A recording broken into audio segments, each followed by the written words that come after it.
What's up, Panda Nation? Peter von Panda here. Hey, want to show you my Shinola Air Force One limited edition watches. As you can see here, they're almost exactly the same except for the band.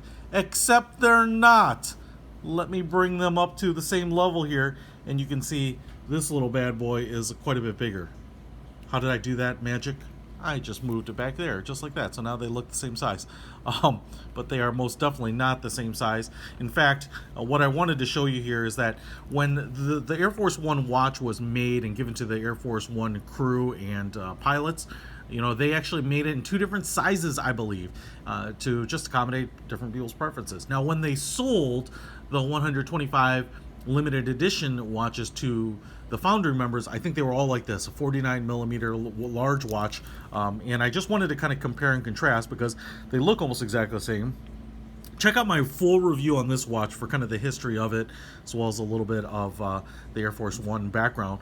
But they did provide, and especially to the crew, you know, it in just some different bands, and this obviously has the rubber band, which is made in Minnesota. I think it actually says there, in Staples, Minnesota.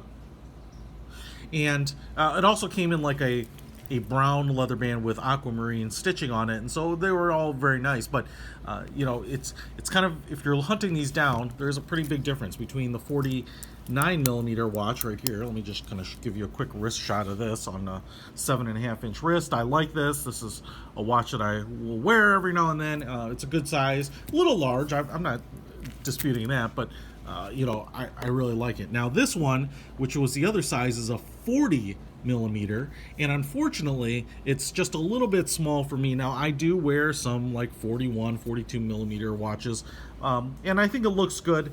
It's just it's a little small, you know, and part of it is because I think it's really tall. It kind of gives you more visual impact that it's a small watch, but you know, 40 millimeters is the right size for a lot of dudes out there. And on the 7.5 inch wrist here, I don't think it looks bad at all. It's just I like watches with a little bit more, you know, surface area, right?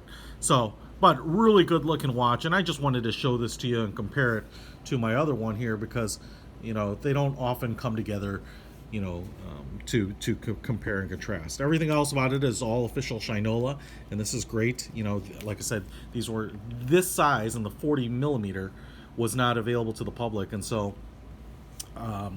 you had to get them from someone who was presented it, and that's what I did. And you might have to hunt it down a little bit. It's really cool. These are really special because they have the presidential seal on the back with the Air Force One logo. So just wanted to show it to you. This is not a watch I wear because of the size, but it's one that I acquired at some point. So hopefully that helps you. But the Air Force One watches from Shinola, super cool. I really dig them, and particularly because of how unique and limited they are. And of course, just really always been infatuated with Air Force One. That's it. Peter von Panda. Out.